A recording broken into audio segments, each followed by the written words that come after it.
О, здрасте.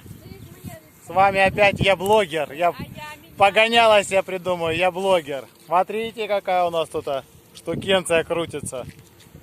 Это вот когда жарко на улице, включают вот эти вентиляторы и дует воздух холодный. И у нас сквознячок, везде тепленько становится.